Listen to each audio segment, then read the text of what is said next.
All right, good evening and welcome to the New Haven Museum. Tonight we are so happy to present Working for the Revolution, Connecticut's Patriot Women with Dr. Kathy Hermes.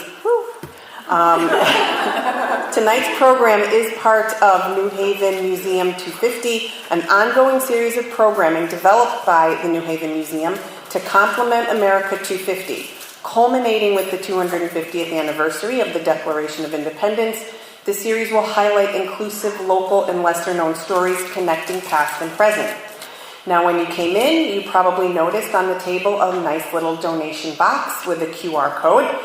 We want to continue to offer our programs for free, so we appreciate any generous donation that we can ask for, so we can continue to provide meaningful programs here at the museum, especially during these times. Now, on to our program. During the American Revolution, when a merchant was holding back a supply of sugar that should have gone to the Connecticut line of the Continental Army, 20 women formed what was termed an infantry and stormed the merchant's warehouse. They got the sugar with no interference from the law. Historian and publisher Dr. Kathy Hermes will present this and other fascinating histories of women in the Revolution during Working for the Revolution, Connecticut's Patriot Women. Kathy Hermes is the publisher and executive director of Connecticut Explored magazine, a nonprofit history publication produced for readers interested in Connecticut's past. She is Professor Emerita of History at Central Connecticut State University, where she taught early American history for 25 years. She has created and been involved with a number of digital public history projects, including Forgotten Voices of the Revolutionary War, People of Color, and the Reading Encampment, 1778 to 1779. Welcome, Dr. Hermes.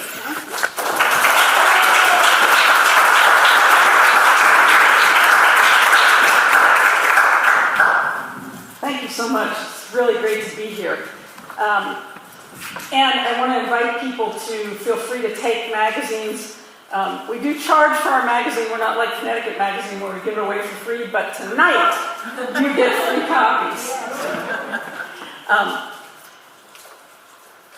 So tonight I want to talk about women's history and the way in which women participated in the American Revolution. And when I was in graduate school eons ago, in this very city, I was interested in women's history, but I can't say I was ever encouraged to do it. There was sort of a belief that, especially among colonialists, that it was pots and pans history. And in fact, we had a lecturer at Yale called, her name was Cynthia Russett, who taught a women's history course, and she was never tenured at the time. It took her like 20 years to get tenure. And when she passed away some years ago, at her funeral, her husband told a story about how when she went to her dissertation advisor and said she wanted to do women's history, he said to her, "You might as well tell me you want to write the history of dogs." So I have to say that. But as I was coming into graduate school, there were women who had taken on the challenge. And in particular, I want to mention a couple of books that were very influential. Linda Kerber and her book, Women of the Republic, about women's intellectual contributions to the Revolution. And Mary Beth Norton, Liberty's Daughters, which was more a social history of the Revolution. And these two women, they sat in the same archives for a decade, going through really the same sources, but really coming up with very different interpretations of women's roles in the Revolution, because they were looking at different aspects of it. One on the intellectual history, and one on what women did in their daily lives.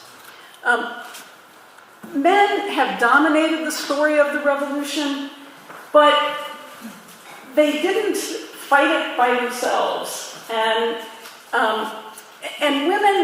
women's work, I think, people say, well, women, they cook, they sew, they do the laundry, they raise the kids. It's the same in every generation. I'm sure a lot of women here have done those things. But in every generation, women imbue those duties with different ideas and meaning. Puritan women did not have the same beliefs about what they were doing as women during the American Revolution, or as women in the 1950s, or as women now. Right? These tasks may seem timeless, but they have real meaning to them. So in every era, women's work may look the same, but it's always different. And here's a 19th century description of women in the Revolution that I think is worth noting. Supportive of their husbands and sons who had gone to Boston during the siege in 1775, the war effort, quote, kindled each true woman's heart with a lofty purpose to render every possible assistance to further the cause of independence. Early and late, their carding and spinning wheel furnished long hanks of dyed blue, red, and gray yarn, linen, homespun cloth, blankets, tow cloth, nankeen, knitted stockings and mittens for their soldier lads. And this was the general interpretation. It's not that, even in the 19th century, of course, antiquarian historians understood that women were putting meaning into their women's work. But it became kind of a truism. Well, they did the sewing, right?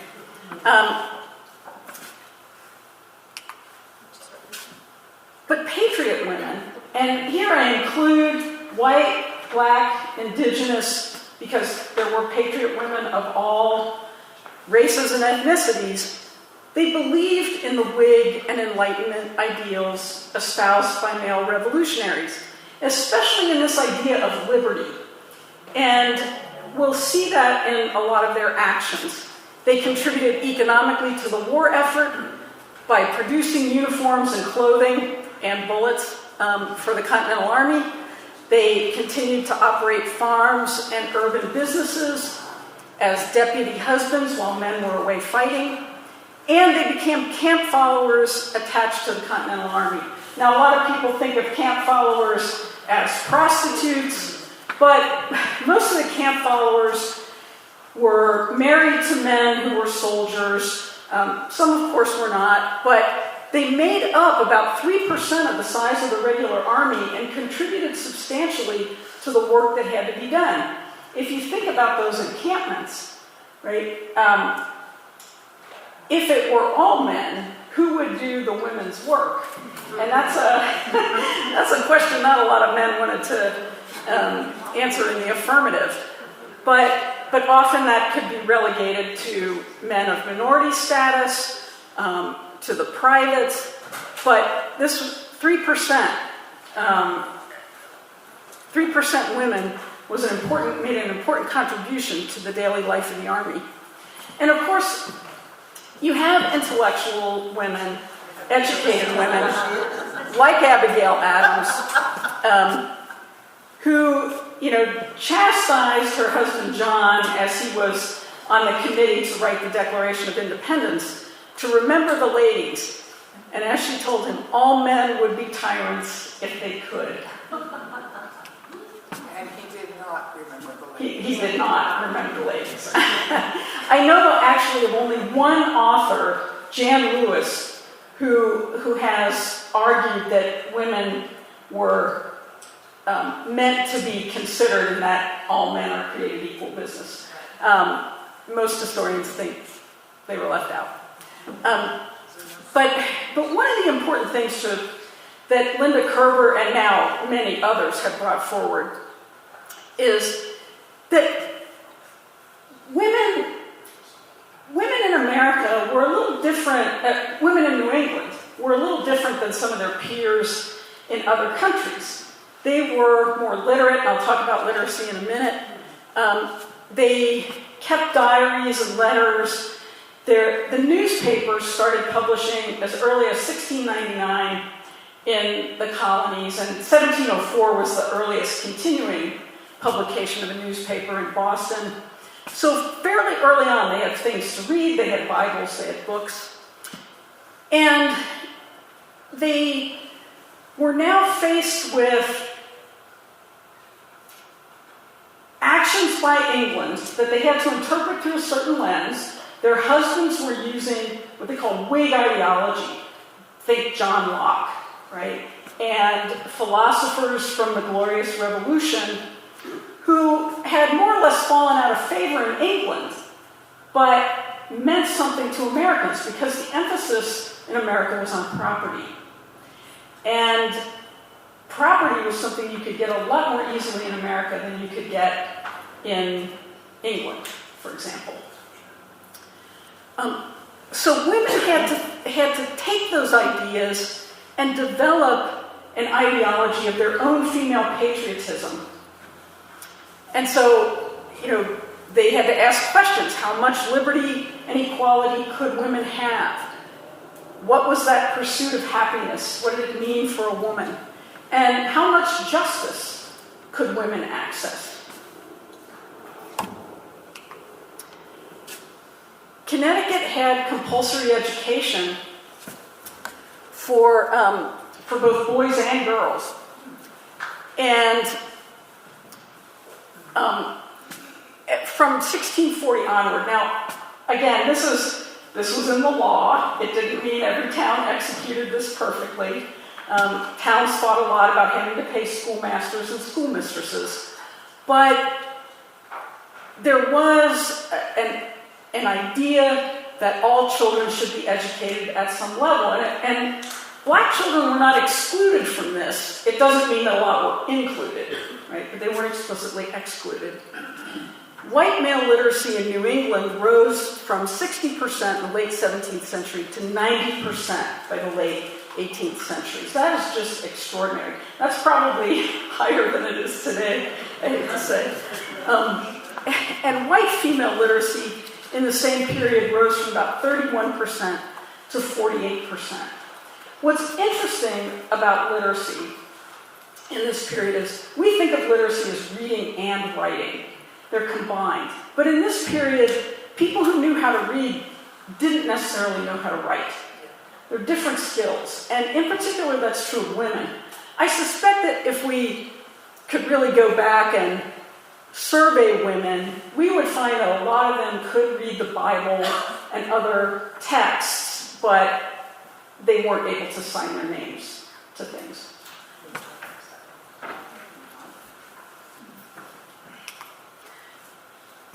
So one of the interesting things is that some of the first literacy efforts of the colonists were towards native people. Harvard College was supposedly going to be an Indian school. It didn't exactly work out. But Connecticut also had efforts towards that. They were going to invite native people to study at Yale, native men to study at Yale. By 1754, native girls were included in plans for boarding schools such as Moore's Charity School in Lebanon. Later there was a school in Cornwall. And although the girls didn't live in the dormitories, they boarded with English families and they only attended one day a week. They did learn to read. Native women were not as literate as the native men or as literate as white women, and a lot of their training was vocationally oriented. But this training, both in Christian values and in how to read, allowed them to express ideas of justice. We see later Native women petitioning the legislature, for justice with respect to lands and things like that. And there are different kinds of literacy. There's kind of passive literacy. I like to read novels, for example, and that's kind of a passive, fun activity. But there's also adversarial literacy and insurgent literacy. You read because you want action. And for a number of Native women who were converting to Christianity, part of the action was conversion, but part of it too was figuring out their place in a colonized world.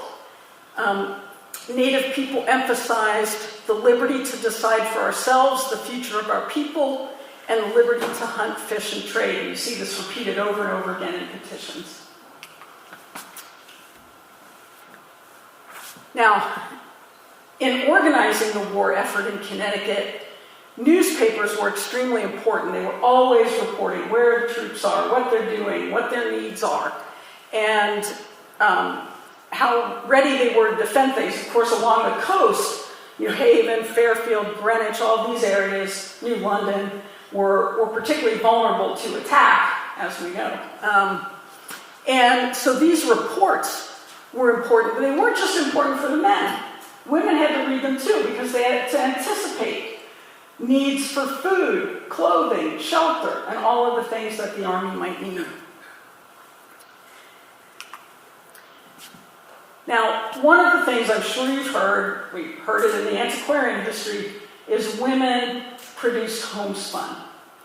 And some historians have glorified that as there was a homespun movement and it was very ideological, and other historians have said that's just a myth, because historians love to contradict each other.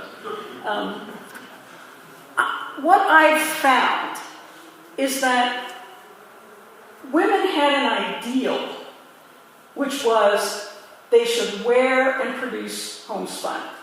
Producing it because the troops needed it and it was hard to get British cloth. Ideals because it reflected republicanism. I'm not going to wear this fancy English cloth. I'm going to dress like a good, small R Republican woman, right? And they took that seriously. It doesn't mean they followed it to the letter. You know, you might be boycotting Target right now, for example, or not, right? And you might need to buy sheets and think, where am I going to get them except Target, and go there. We're not always perfect in the way that we execute our ideals, but what you see over and over again is women reiterating that they want to do this. And we see in Hartford, for example, a one-year quota. So this was 1777. Their quota was 1,000 coats and vests and 1,600 shirts. And the state set levies for canteens, wood bowls, tents, iron pots, woolen overalls, and shoes. And women were expected to produce most of this. So, Kathy, Yeah. the state set the quota? Yes. Yeah. Of course, spinsters, the word, of course, doesn't mean just single women, it means women who spin. Women did almost all the weaving, but one of the things that's sort of interesting is after the Revolution, there were only 39 male weavers in Connecticut, but 37 of them lived in Fairfield County. And it's the proximity to New York, I think, that's the reason for that they're producing for commercial reasons, and most of the weaving was really done, in homes, and homes could be factories. Here's where, enslaved women, in particular servant women, came into play. Many colonial homes employed such women, and they did all kinds of commercial, local commercial activity. And we'll talk about that more a little bit later. But it's important to remember these were not all white women housewives doing this work. Now, this, I think, is a very interesting artifact that's right here in the New Haven Museum. And I learned about it just the other day. Anna Guernsey lived in New Haven, and her parents bought her a dress, a silk dress, to wear on her wedding day. They purchased it in England. She refused to wear it because by then the war had broken out and she did not want to be wearing English cloth. So you can see it was probably a very pretty dress. It really was a principled stand to not wear English goods. And we also find in women's wills that homespun was a huge part of their inventories. So Sarah Olmsted, who wrote a will in 1781, so right after the Revolution, she had many daughters, and she gave each daughter a certain portion of her estate. And when her daughter Phoebe died in 1809, Phoebe's inventory lists all kinds of cloth: flannel, calico, linen, lawn cloth, and wool. These are all homespun cloths. So what this tells me is Phoebe was not a poor woman, and the Olmsteds were not poor. What this tells me is that the belief in homespun as a Republican virtue maintained itself over the decades. It doesn't mean that's all that women wore, but it was something that they still valued. And this one, you will see here, this is an extract of a letter from East Greenwich, Connecticut. All right. First of all, I don't think this is Connecticut. I think this is Rhode Island. When I was doing research, there are a lot of Greenwiches, including New York and Rhode Island, and there's East Greenwich, Rhode Island. But I think they're mistaken here when they say it. But I think the point is still well taken. Assembled at Frenchtown in East Greenwich on the 3rd instant, 6 young ladies spent the day making homespun. 15 knotted skeins and 12 knots of good linen yarn suitable for cloth. So again, this is after the Revolution, it's 1789, but they're still thinking about these values of republicanism and the work that women do contributing to that. Now, the food riots. So Cynthia mentioned the infantry of women. And what I love about this infantry of women is that sometimes women do more radical things than men do. Not always, right? But here, they leave a tavern in East Hartford, the Lion Tavern. And they have 5 men at their flank. But basically, it's 20 women who go and storm the warehouse of Mr. Pitkin and take the sugar that they then give to the army. This is something where, had men done it, it might have resulted in repercussions for the men, right? They might have been put in the Hooskow. But in this case, the women walk free. There's no legal repercussion for them doing this. And I think we see time and again that leading food riots, doing certain kinds of agitation around shops, so anything that you buy, food, clothing, goods for the household, women are often at the forefront of these actions.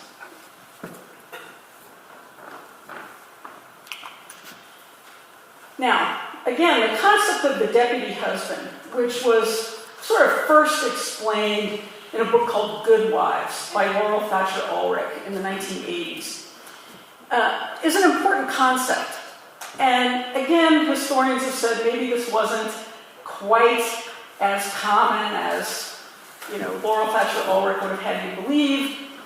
But the fact is, women in Connecticut had a number of roles and privileges that women elsewhere didn't have. For one thing, Connecticut had one of the highest divorce rates of any colony. It was legal in Connecticut to get divorced, and women were often suing for divorce in the 17th century.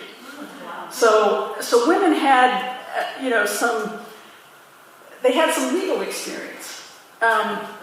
Women also in Connecticut were frequently named as executrix of their husbands' wills. Especially in the 17th century, it tended to fade out towards the end of the 18th, which I think is an interesting development.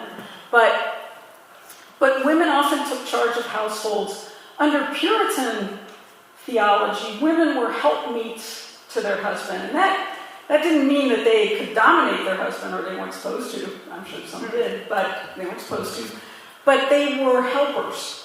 And so doing what needed to be done with the business, for example, was something a woman could do. This was a maritime community. Men were often gone. many women were literate, so they could actually keep an account book. So it's something that they did, and when the war came along, they were reluctant to do it. They did not write about it as, woohoo, finally he's gone to war and I can run this business like it ought to be run. No, they don't write like that. They're always, they always feel a little trepidation. They're always a little nervous about taking it over. They want to do well, but they understand it's their duty.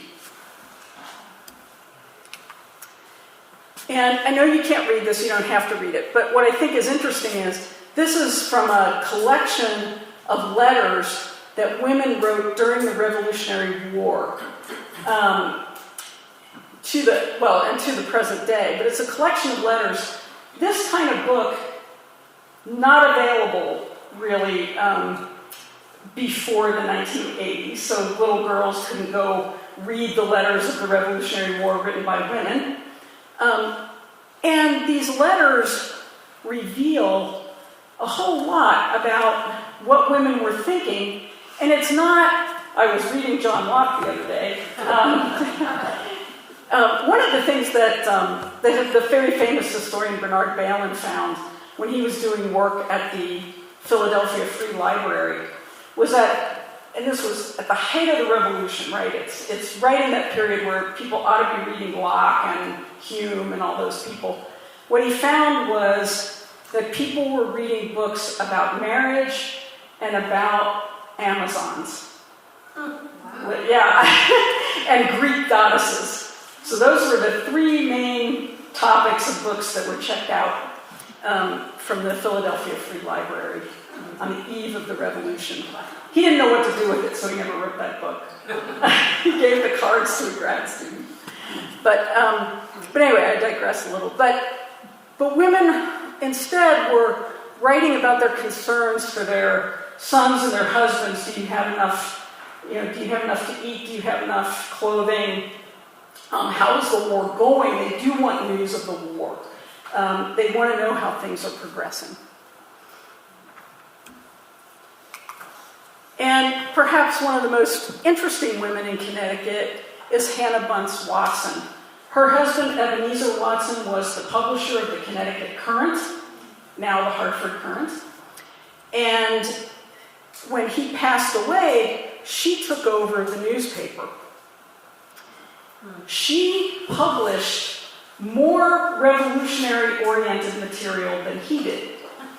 And that could be because the war got further along. It could also be that she was more interested in the revolution than he was, or less circumspect about what she published. There was a fire that really threatened to ruin their business. And so they had a lottery, that's the picture of the newspaper article that you see there, to try to raise funds to keep the paper going. Eventually she married her husband's business partner, and then he took over the publication of the Current. And she went back to having children, many children. But she was very important to the revolution. Now I want to talk about a woman you may not have heard of. And this is Judith Lines. She was from Wyndham, and she was the child of a free African-American woman named Mary and a free Native man, we don't know his tribal affiliation, named Samuel Phillips. And she was married to a guy named James Jeffords, who died in the war. And then she married John Lines, and she followed him into battle. She was a camp follower. And at the Highlands, she got smallpox. And we don't know if it was from inoculation, which, of course, Washington ordered the entire army to be inoculated. And so some people got smallpox because they got the inoculation. And some people got it just because they got smallpox. But we have a lot of records of her because the pension record is very full. And there's a deposition from someone that talks about how she was doing laundry and she came to General Washington's attention And also her husband was known to him because her husband was a waiter for Colonel Sherman. And Washington asked her to come to Mount Vernon and lead up his laundry. Now, she might have been thinking, I know what you do to black people at Mount Vernon. And so she declined the offer from our commander-in-chief. But also she may have just wanted to stay in Connecticut. So neither she nor John went to Mount Vernon. But that her skills came to his attention, if this story is true, I think is an important recognition that this mattered to the encampment. Getting laundry done was serious business, and the army couldn't go on without these tasks being accomplished. And I want to stay on her a little bit because she's one of the few people who has love letters from her husband. So he was African American, and he too was literate, and he wrote to her. In fact, both husbands wrote to her, James Jeffords and John Lynes. And she, although she couldn't sign her name, there's every reason to believe she could read.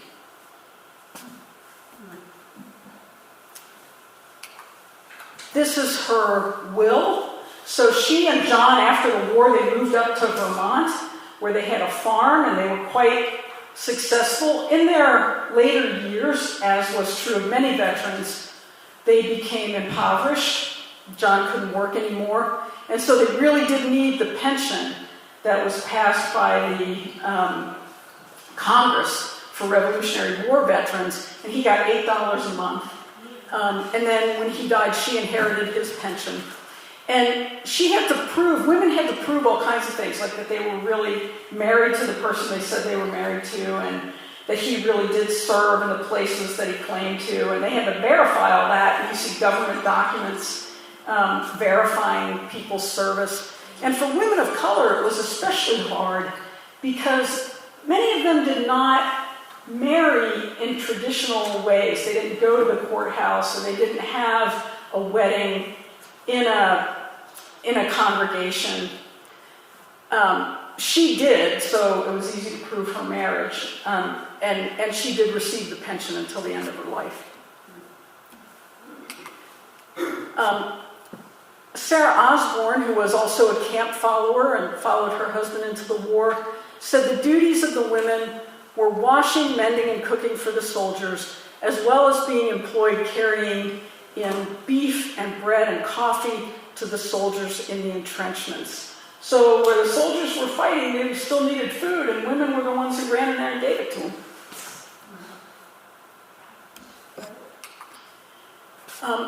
And here, I took this picture. The reason the picture's kind of bad is it was behind glass. I was at the Greenwich Historical Society giving a similar talk. I always tailor my talks, so you're getting a slightly different one than they got. But I was at the Greenwich Historical Society and was touring their exhibit on the Revolution. And this document is from the Walcott farm. And it shows the daughters and women of the household making bullets out of the statue of George III that was torn down in Greenwich or melted down. And they keep finding pieces of this statue in fields, where they get plowed. And they've actually now put most of the pieces back together, and then some chemist or whatever figured out the weight of the bullets that the girls made. You see one girl made over 11,000 bullets and another made 10,000 bullets. And by gauging the weight, they were able to estimate the size of the statue. It's kind of interesting. Musket balls. Yeah, not like 9mm, but yeah. But women at the Reading encampment often made the musket balls. And that was something women could do very easily as they were doing other things. All right, now here's the legendary lady Abigail Hinman of New London. So When New London was attacked in 1781, so very near the end of the war, her neighborhood was under siege, and the story is that she found a musket and took aim at the notorious traitor Benedict Arnold, and she missed. I know. And the painting, I think, is really interesting because you can see him there in the red coat, and she's ready to take aim. The painting was done 75 years after the event, commissioned by her grandson, who wanted the family remembered. But what's interesting is there are different versions of the Battle of Groton Heights or Fort Griswold. And the American version is that after Colonel Ledyard surrendered, he was immediately killed. So after he surrendered, he was killed. And then the British massacred American soldiers. Before the surrender, there were only a few who had been killed, but after the surrender, 85 were dead, 5 more dying, 36 severely wounded. The British version is, the whole thing lasted only 40 minutes. We don't recall any of this. So how to commemorate this story that came through the family's oral history? Thomas Day commissioned Daniel Huntington to paint the portraits, and he said the works of art would provide, quote, an incentive to all our children to keep inviolate the respectability of the family. It became important after the Revolution, and for generations after, to be able to say you were a patriot. A lot of family histories were changed in the aftermath of the Revolution. But, I mean, in the Hinman's case, there's evidence that they were on the Patriot side. But commemorating her in this way and commemorating the woman, it wasn't always respectable for women to wield guns. And taking shots at people was not something respectable women did. But in the context of the Revolution, taking a shot at Benedict Arnold was a badge of honor. And it showed her republicanism. And you can see how in this miniature of her, she's dressed very plainly. She's got a plain cap, the little collar, but nothing fancy. And this is the Republican woman. Now, as I said, you couldn't have all these provisions for the army if you didn't have servant or enslaved labor. And there were probably about 6,000 enslaved people at a minimum in Connecticut at the time of the Revolution. And I'll talk more about numbers in a second. But many families, especially farm families, had enslaved people working for them. When I was doing a project on the ancient burying ground in Hartford, I was tasked with finding out how many people of color were buried in the ancient burying ground. And as I went through the records in Hartford, I found, for example, a doctor who was importing enslaved people directly from West Africa in the 1760s, and he had 30 enslaved people from Senegambia on a farm in Bolton. Now, he's on the high side of the number of people that would have worked a farm who were enslaved, but it was not unusual to see larger households and more prosperous households with 5, 6 enslaved people working for them. And many of them were children. You'd have a couple of adults and a few children.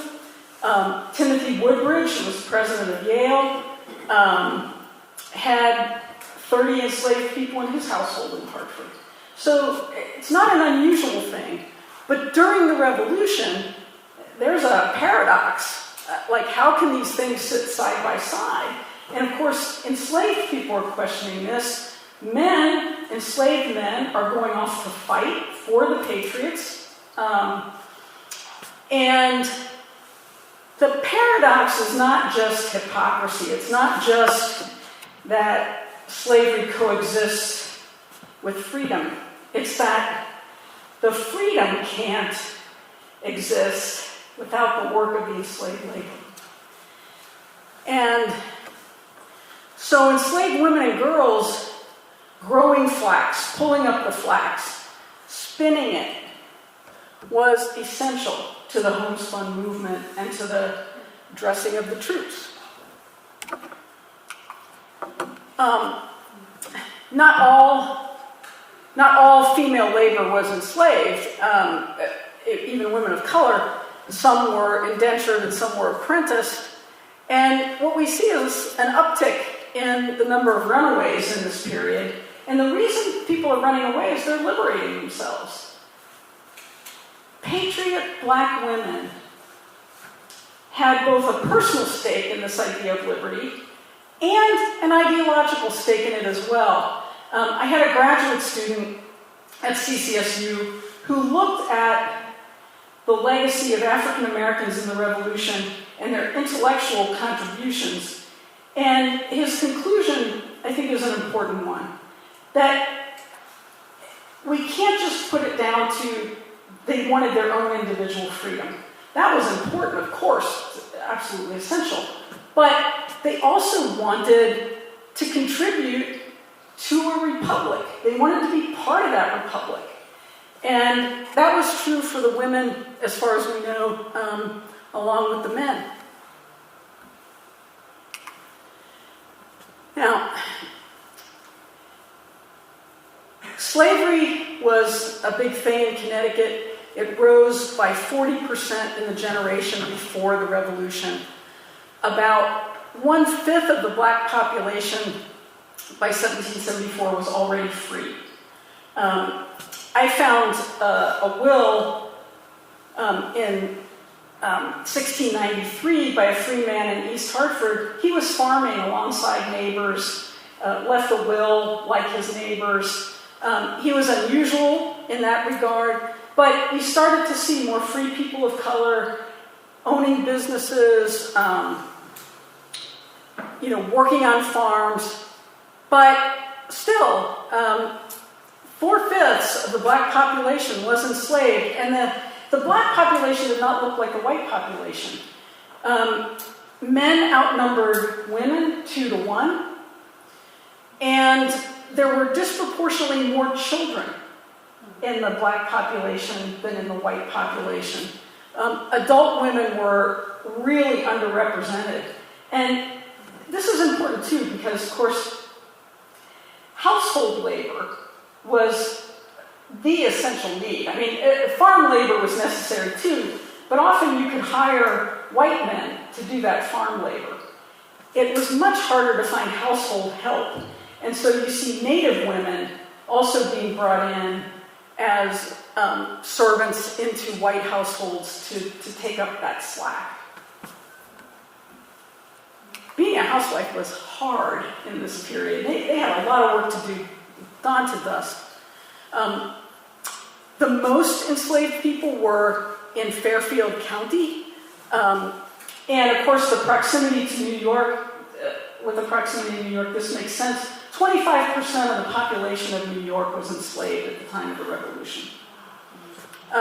New York City, not New York State. The colonial census estimated 5,100 enslaved people. That's surely too low. But in 1784, Connecticut followed Pennsylvania in enacting a gradual abolition act. Interestingly, it did not follow the path of Massachusetts, which had immediate manumission.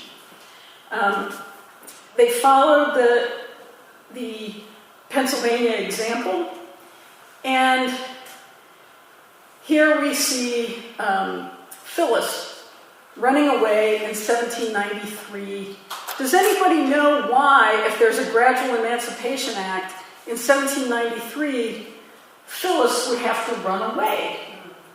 She's 18 years old. Right, she's not old enough, right?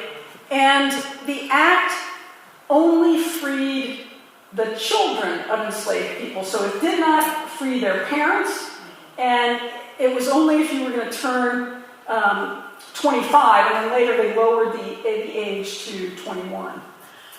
So it was very gradual. The last person to be technically freed in Connecticut was in 1848. That's how gradual it was. But we see here too, as it says on the New Haven Museum website, in 1825, the last known sale of enslaved people in Connecticut took place on the New Haven Green. We see, even after the Revolution, women being sold. And again, what's interesting here is many people were, in fact, arranging for the manumission or allowing adults who weren't freed by the Gradual Abolition Act to buy their freedom. So in Hartford, you had Sally Cuff paying the wealthiest man in the city £100 so she could be freed. Yeah, I know, it's really something. But you see people freeing themselves, you see people running away, and yet there were people holding on to the idea of enslavement. In the 1790 census, you still see a lot of enslavement. By 1800, not as much. By 1810, not as much. And it does go away. So what about Tory women? I didn't want to focus on Tory women because I feel like there's enough to say about the Patriot women. Maybe a separate one on the Tory women, I don't know. But, Tory women didn't have it easy. Linda Kerber wrote another book called No Constitutional Right to Be Ladies that explored what happened to women whose husbands' estates were confiscated. And sometimes the husbands went off to England, right, and left the wife behind. And what was interesting is that when Tory women sued to get their property back, they would often argue, his politics weren't mine. Right? I have a brain, I have a separate identity.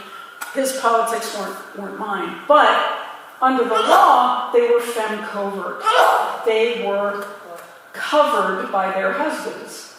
And Patriot lawyers tended to argue the position of coverture, whereas the lawyers representing the Tory women argued that they were independent. So it's a kind of very interesting thing here. But this woman talks about fleeing and going to Nova Scotia and the hardship of that. And a number did go up to Nova Scotia or did flee to England. She says, our women with their children all came on board today, and there's great confusion in the cabin.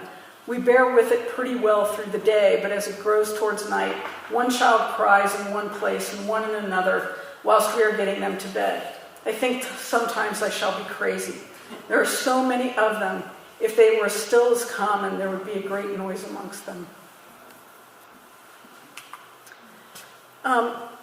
After the Revolution, all of this ideological discussion, all of this activity around making sure they were wearing homespun and providing homespun for the troops resulted in what historians call Republican motherhood. A period after the Revolution in the early Republic where women saw virtue as something they could own. Now, if you think about the word virtue, anybody here speak Latin? What's the root word of the word virtue? No. V-I-R is man, right? And so the root of virtue is manliness. Women were, in the Puritan theology, seen as sort of weak when it came to morality and not all that virtuous. They had to be kept virtuous. But in the early Republic, women embraced this idea of civic virtue. And they really become the guardians of it. It's something that begins there. And as guardians of civic virtue, they have to raise children, male and female children, to be good citizens of the Republic. Did it cross Racial and class lines, it's hard to say. How much did? We don't have as many sources from those, from the lower classes or from racial minorities, but we see it reflected in some of the Native writing, we see it reflected in some of the African American writing after the Revolution. And we do see evidence of these societies. So the first women's literary society was formed in Chelsea, Connecticut, which I think is part of Norwich. And it was a small society. It appears to have been completely white women there, but to enlighten the understanding and expand the ideas of useful knowledge. African American women did gather in Newport, Rhode Island, where there was a very large African American community, and they formed their own African Female Union. I think there's still a lot of research being done on these literary societies, and more to learn there. What I want to just point out too is I was looking at paintings in the Bruce Museum. I was down there recently, and it's interesting how many women are portrayed with books in the 19th century. Like a lot of their portraits. I don't know if I haven't analyzed it in any kind of substantial way, but I do think it's interesting. And here you see a girl with her book. The pension applications are extraordinary. So here, Josiah Utter, who married his wife Mary in Greenwich, fought in the war in Long Island and White Plains, died young. His widow tries to get his pension, but it was rejected because she lacked proof of his war service from the New York comptroller. The documents in her packet are just one. Abigail Rice of Wallingford, however, who's the widow of Lemuel Carrington, who was a private, so not an officer, no big deal, applied for her husband's pension. She had 46 pages in her application packet. You can learn a lot about a person from these. So when you do research on women in the Revolution and you're looking at the pension records, you have to go to the pensions that were approved, and you have to go to the pensions that were not approved.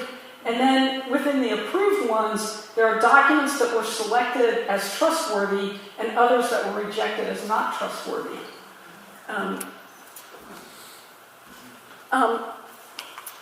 I have a bibliography, and you can't read it all. I'm happy to, send sources to anybody who wants to see them, but I always think it's important to show my sources to let you know I did real research. I'm not making this up.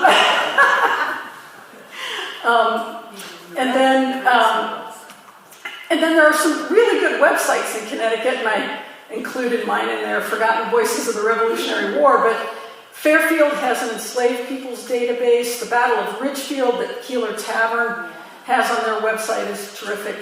And, of course, Connecticut Humanities has a lot about the Revolutionary War, and they're building that up substantially. And, of course, you can go to Connecticut Explored and to our podcast, Grading the Nutmeg, for some of the best coverage of the Revolution ever. And we'll be having a special volume in the summer of 2026 dedicated to the Revolution and Independence. All right, thanks a lot.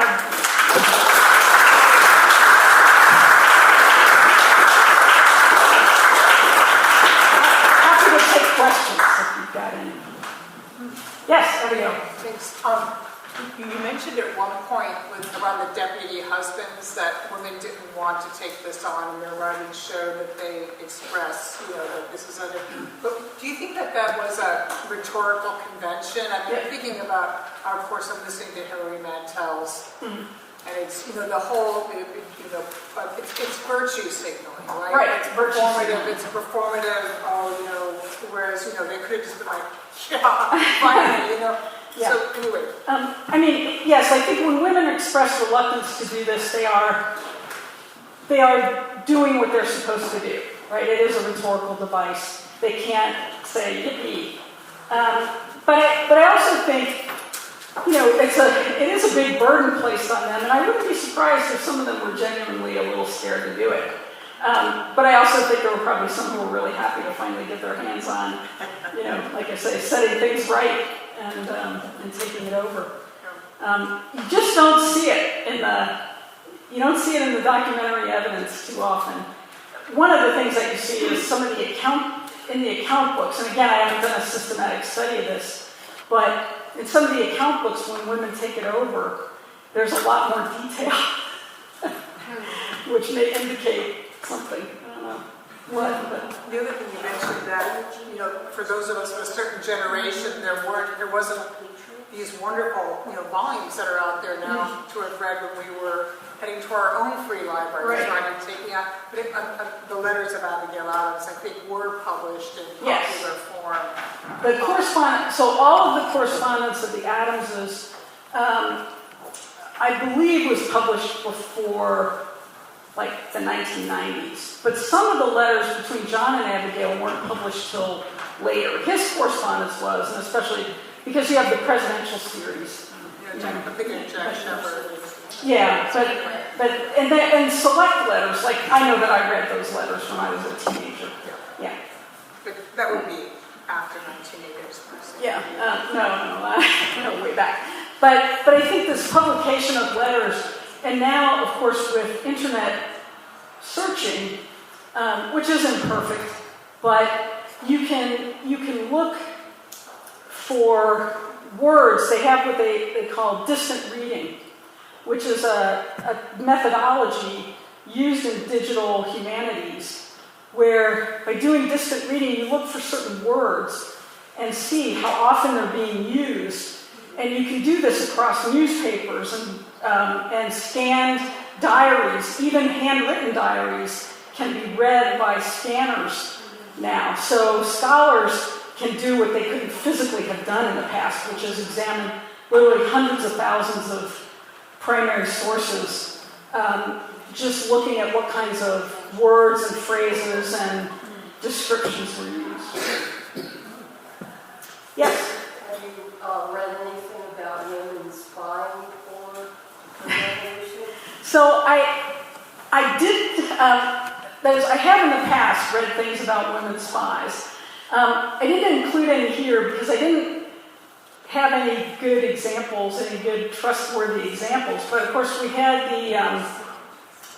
the spies in Bristol and the spies, in Long Island, and I don't know how many were women. So I have to plead ignorance on this. But I think there probably is good literature out there. I just didn't get to it. Right, any other questions? Yeah. Yeah, you mentioned that African American women were disproportionately lower in number at that time, during the time of the revolution. Do you know why?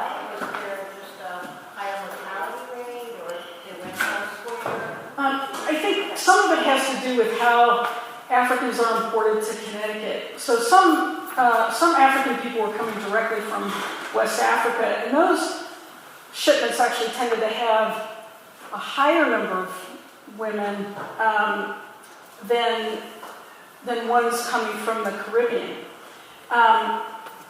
One of the interesting things, though, about the transatlantic slave trade is when there's too high a number of women on the ships, the mutiny rate goes up. And so part of the strategy among slave traders was to try to actually keep the number of women a little bit lower. Which is an odd.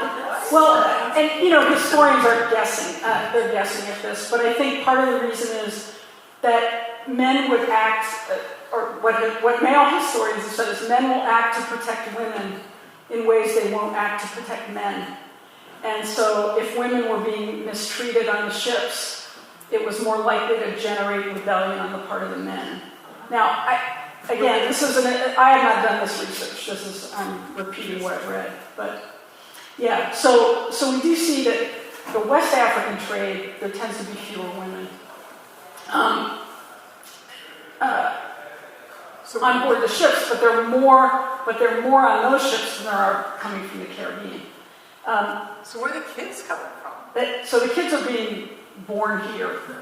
And in fact, if you look at some of the ads, even some of the ads that I put up, it'll say native born or born in the country.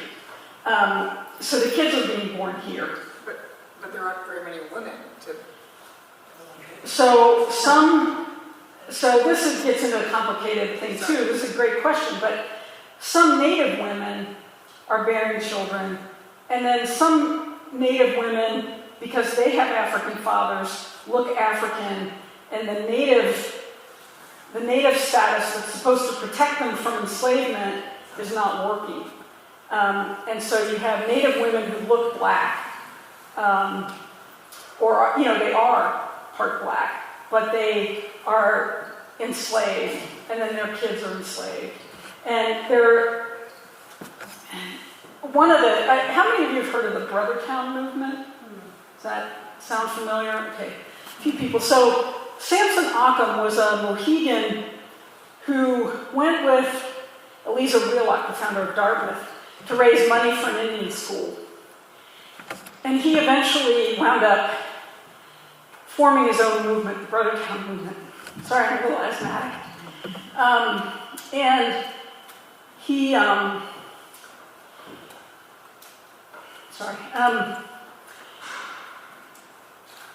Sit down. yeah, okay. So he,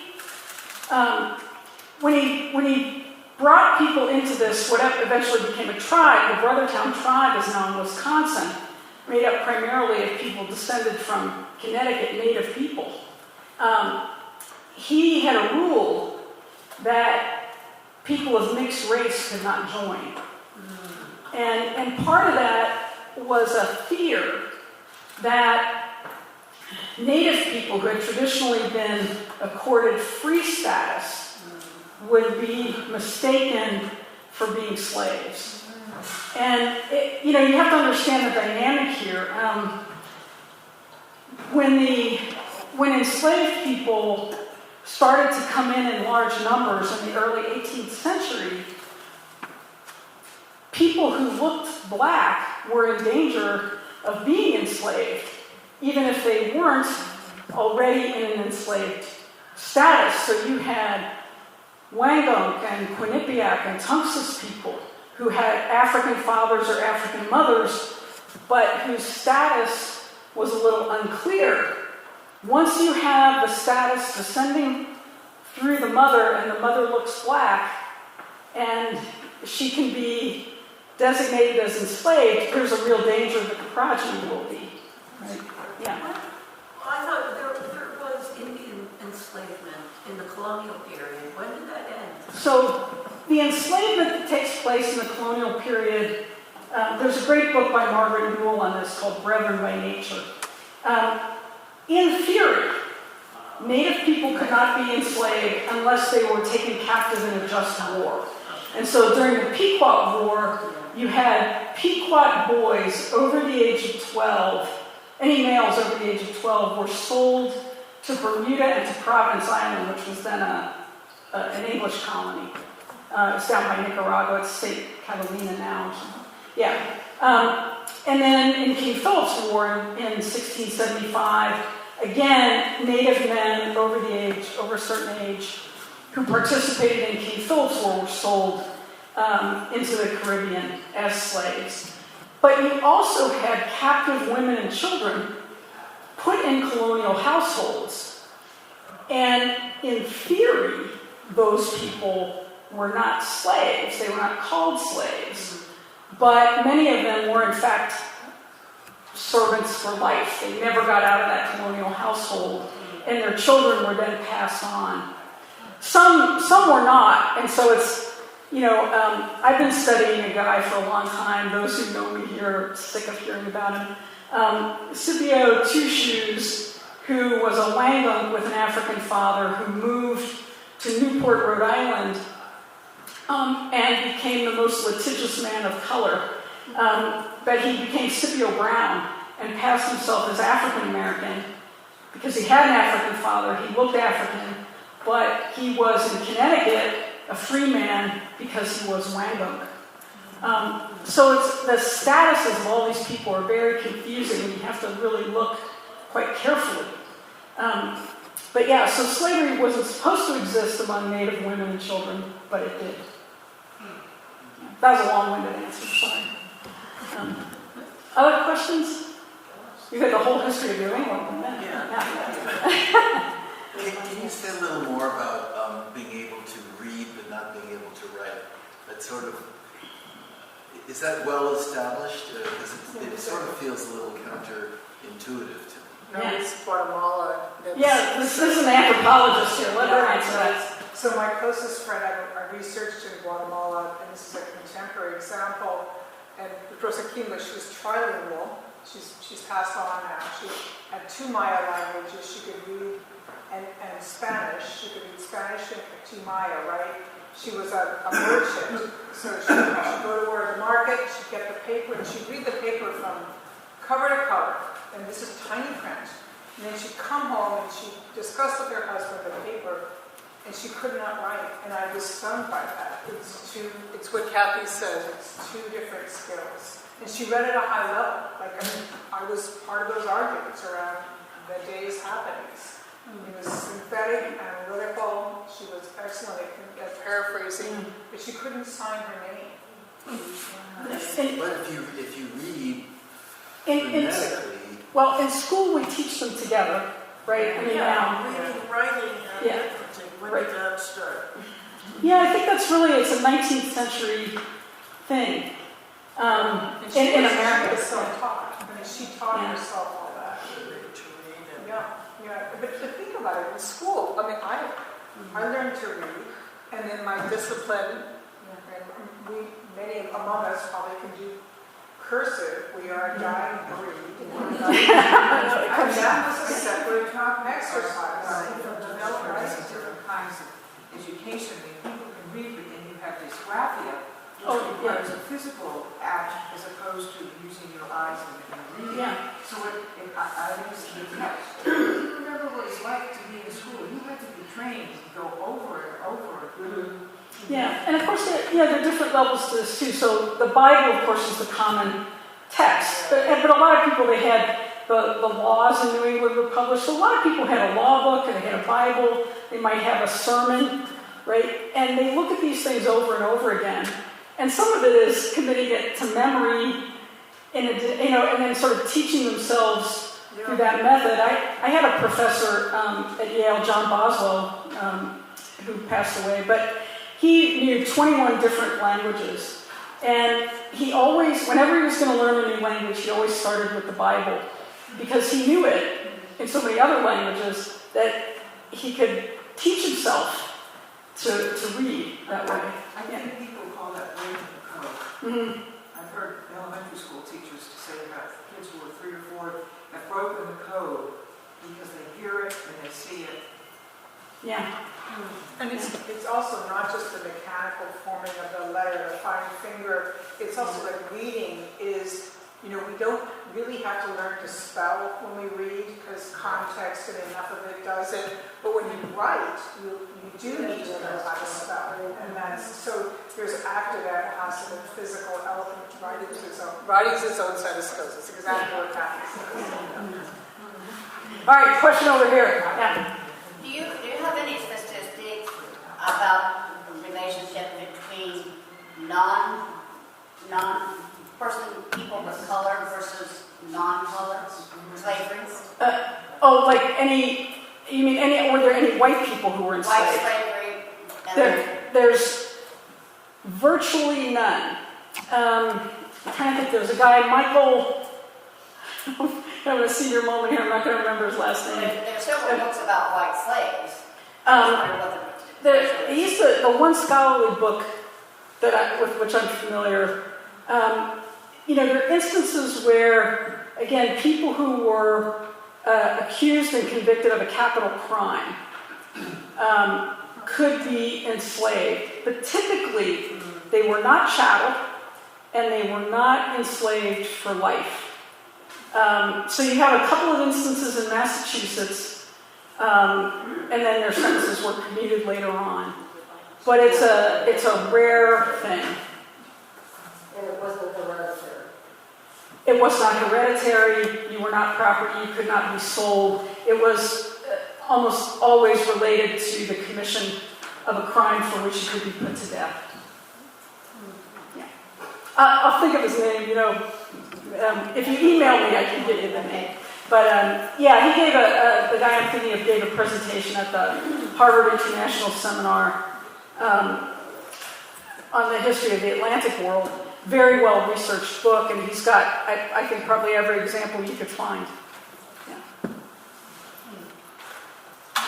Yeah. One back there. Yes, fantastic. Two questions from the opposite end. What did you come across that you were very happy to find? The fun fact that you were happy because you like the cherry on the cake. Yeah. Is there something that you're still looking for now that you haven't found that you would like to find that would make you very happy? That would be another cherry. Well, these are great questions. So one of the things I've been doing just in my career generally is looking at a lot of probate records. And one of the things I was happy to see was the appearance of the homespun in the inventories. Because this tells me people put in what's in an inventory is something people value. They kept it. And so in trying to decide how to talk about whether this homespun was a myth, or the homespun movement was a myth or a real thing, seeing it in the inventories convinced me that it persisted. So I was very happy to find that. What would I love to find? I'd love to find some cache of black women's writing that said what they were thinking, at the time of the revolution. And that's much harder to come by. I haven't even found, the only black woman's will that I found is from 1695. And her husband made a will as well. And so I found some Native women's wills and estate administrations, but it's just rare to find women's writing if they're from a lower class or socioeconomic group.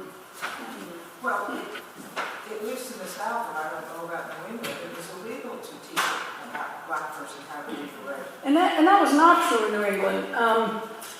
So we have the example of Prudence Crandall, right, which looms large as she tries to teach black women, and then her school gets attacked, she gets attacked, and the students get attacked. And, but in the colonial period, there were black children who attended schools, common schools. Not a lot, but there were some. And it wasn't, like Judith Lyons. I am certain that Judith Lyons could read. Now, she was the child of a free black person and a Native person. But I think you had black women who could read, and it wasn't illegal. Up until our Constitution of 1818 in Connecticut, black men could vote if they met the property requirement. That was taken away in 1818.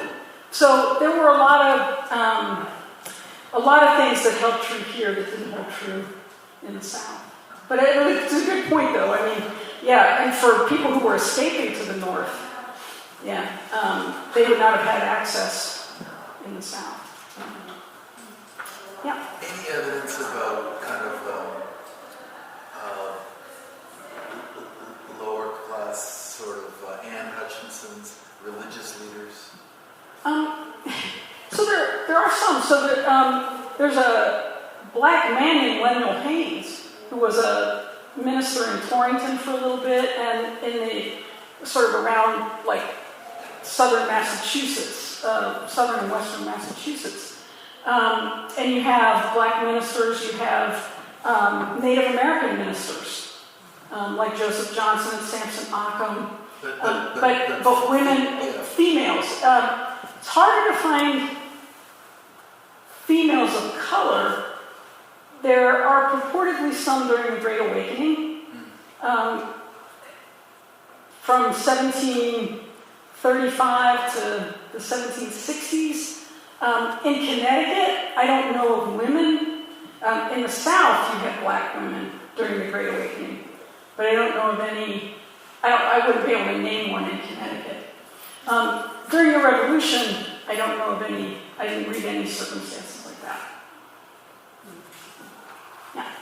You mentioned mandatory schooling for both boys and girls. Up to what age? Usually just when they were young children. So mandatory schooling, yeah, I'm going to say 10, 11, before they had to go to work for their parents usually. But there were academies that, for the ones that could afford it, and there were private, you could pay schoolmasters and schoolmistresses to tutor your children, which some people did if they had the money. So it didn't have to stop there, it's just the mandatory schooling went to about, 11 or 12. Oh, and you also Harvard started as a school for native people. Can you elaborate? Yeah, so Harvard was going to be this place where both the sons of the colonists and native people, the male native people, could attend. And there, up until about 1644, 46, there were a number of native men who attended. There were no graduates. But they attended, and some of them later became preachers with John Eliot's praying towns, and they were missionaries on both Martha's Vineyard and in the greater Boston area, so places like Natick, and of course Woodstock here in Connecticut was a praying town, and there were about 13 praying towns that Eliot started they were native run. They had native ministers, they had native selectmen. The Natick, Massachusetts town records are in the Massachusetts language up until 1715. So, so they had, Eliot published a Bible in the native language and a grammar, and so native people could learn to read and write. How did he even know how to How to do it? Oh, so he had a native convert named James Printer. James Printer is probably the one who really did the translation. Yeah. And Eliot gets the credit. Yeah. But a number of native men. James Printer did attend Harvard for a little while, and there were a number of native men that did. And then Joseph Johnson had a school here in Farmington that trained both native men and women how to read and write. And then you had Moore's Charity School in Lebanon. So there's a massive education effort. Yeah. All right. So can I just describe a massive education effort that I witnessed from Dr. Hermes? There was a number of us, including your museum's program director, who are from Central Connecticut State University. And one spring, you know what's coming, I heard this banging outside my office, and I look down, and there are these logs, these poles. And as I watched this unfold, Dr. Hermes and her students built teepees. Life-size. Yes, we did. I was teaching a course called Native Americans of the West. Yes. And the theme in Britain that year was homelessness. And so I had my students work on what it meant to have a home that was portable and movable. And we did a study of the Plains Indians, and yes, we made a teepee. It was my fourth one. So, yeah. If anybody wants the manual, I'm happy to.